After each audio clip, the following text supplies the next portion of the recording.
اعوذ باللہ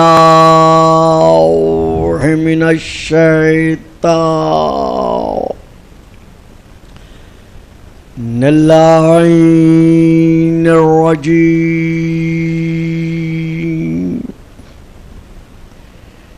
بسم اللہ الرحمن الرحیم الحمد للہ الذی جعل لیلۃ القدر خیرا من الف شہر والشکر للہ الذی جعلنا من اہل لیلۃ القدر والصلاۃ والسلام علی معدن فیوضات لیلۃ القدر محمد المبعوث صلوات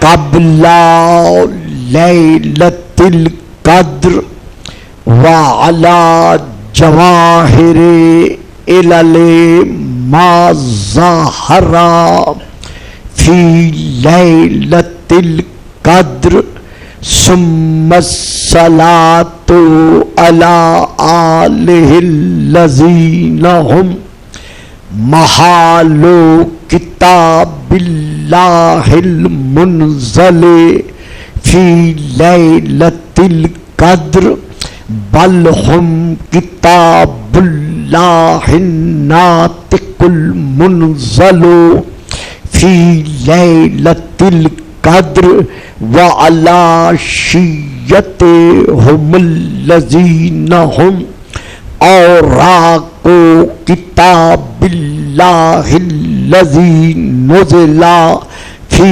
لیلۃ القدر لاقتباسہم المعارف من مشکات لیلۃ القدر اما بعد فقد قال اللہ تبارک وتعالی الذی خالق لیلۃ القدر فی کتاب القدر انما یرید اللہ لیذہب عنکم الرجس اہل البیت ویطہرکم تطہیرا.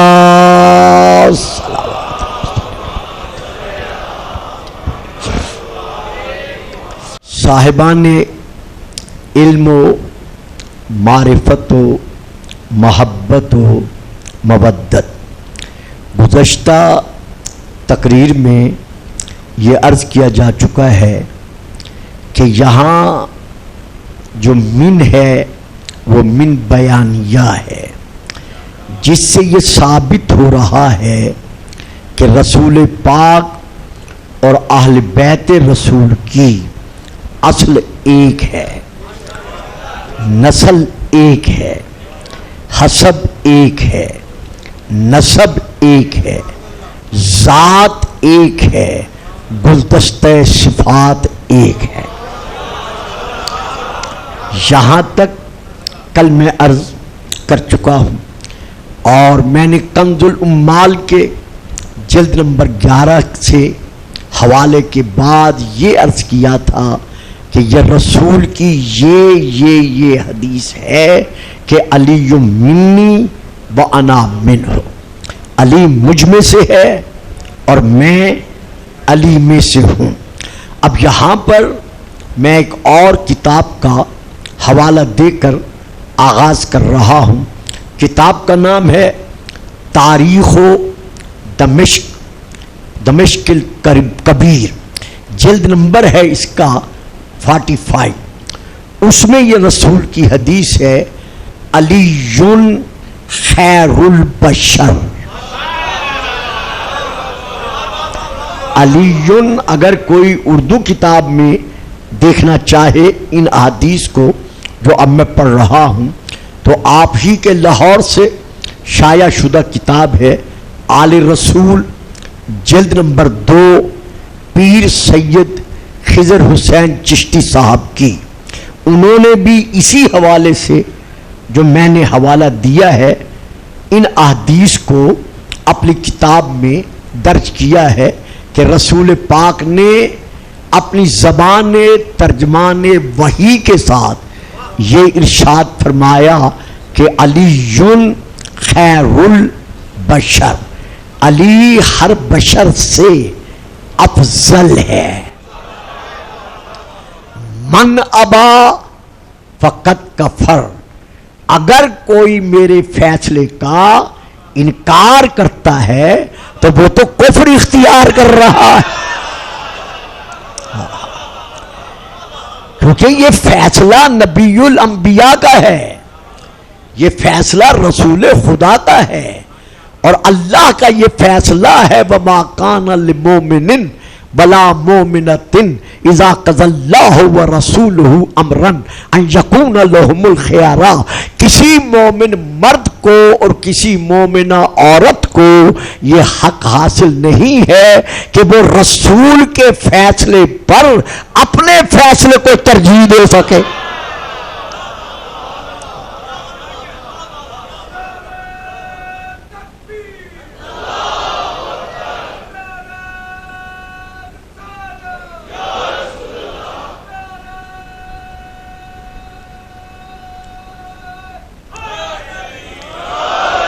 اور اس کے ساتھ ساتھ پھر اللہ کا اور فیصلہ ہے وَمَن يَعْصِ اللَّهَ وَرَسُولَهُ فَقَدْ ضَلَّ ضَلَالًا مُبِينًا.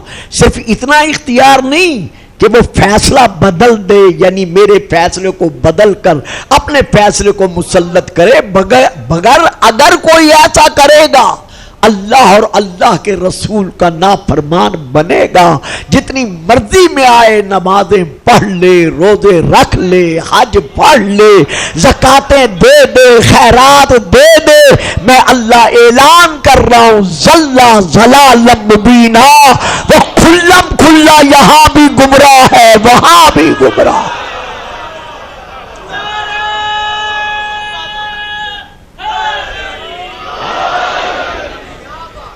من یطع الرسول فقد اطاع اللہ، جس نے رسول کی اطاعت کی، مرضی کی اطاعت نہیں چلے گی، جس نے رسول کی اطاعت کی، آئیں ڈاکٹر صاحب آگے آ جائیں، اس نے اللہ کی اطاعت کی، تو اب یہ اللہ کے رسول کا فیصلہ ہے علی خیر البشر، علی ہر بشر سے افضل ہے. من ابا فقط کفر، جس نے بھی میرے اس فیصلے کا انکار کیا اس نے راہ کفر کو اختیار کیا. یہ ہے پہلی حدیث. دوسری حدیث اسی کتاب میں یہ ہے علی خیر البشر فمن شکا فقط کفر. دیکھیے ذرا اندازہ لگائیے رسول کیسے بیان فرما رہے ہیں کہ علی خیر البشر ہے، اور جس نے اس پہ شک کر لیا وہ بھی عالم کفر میں چلا گیا. پھر رسول فرما رہے ہیں ذاقا خیر البریہ، علی پوری اللہ کی مخلوق میں سے بہتر و برتر ہے. اس کے بعد پھر آپ کا فرمان ہے علی خیر الناس. پہلے تھا البشر، پھر تھا البریہ، اب ہے الناس، یعنی جو جو انسان دنیا میں آ چکا ہے خبردار اسے علی کے مقابلہ میں نہ لانا.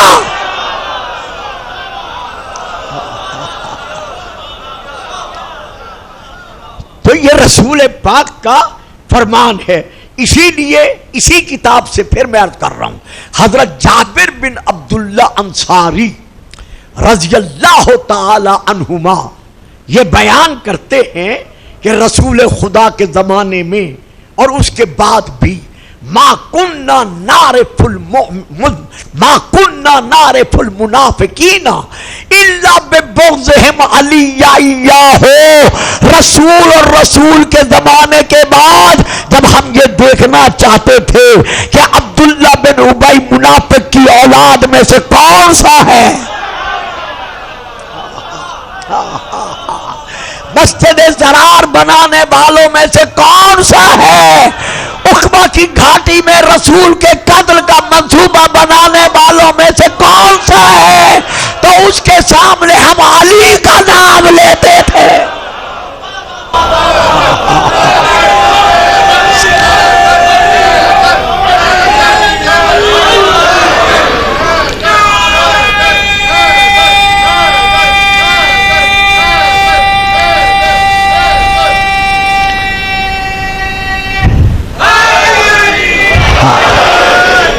اگر چہرے پر بغض علی کے آثار نمایاں ہو جاتے تو ہم ایک دوسرے سے کہتے تھے پہچان لو یہی نفاق کی علامت ہے.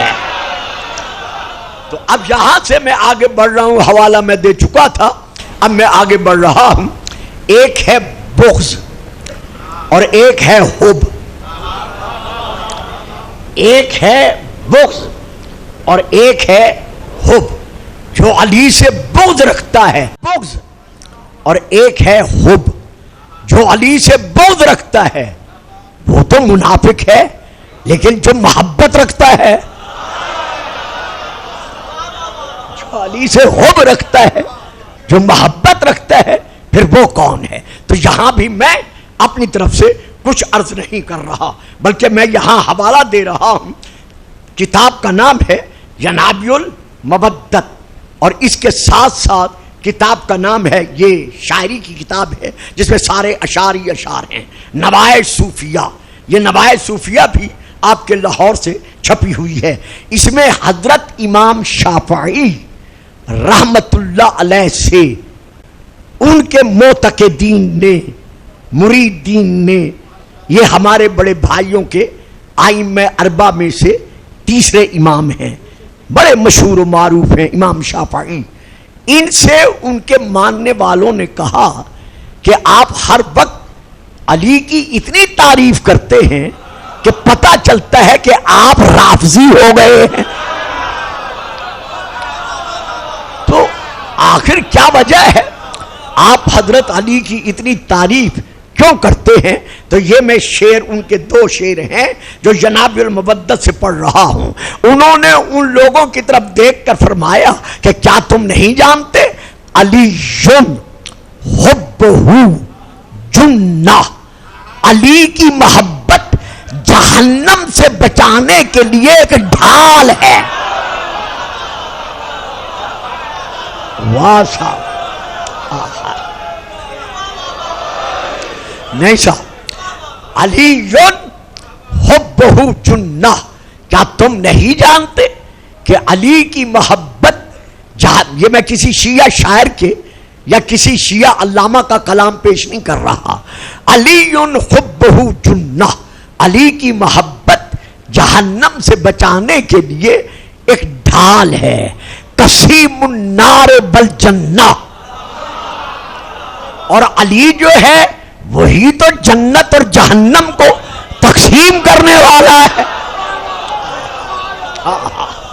اور اس کے بعد جو آپ کا اگلا شعر ہے وہ یہ ہے، وسیع المصطفیٰ حقا، مجھے رب اکبر کی قسم میں شافعی قسم کھا کے کہتا ہوں کہ اگر کوئی محمد کا وسیع ہے تو وہ علی ہے، علی ہے.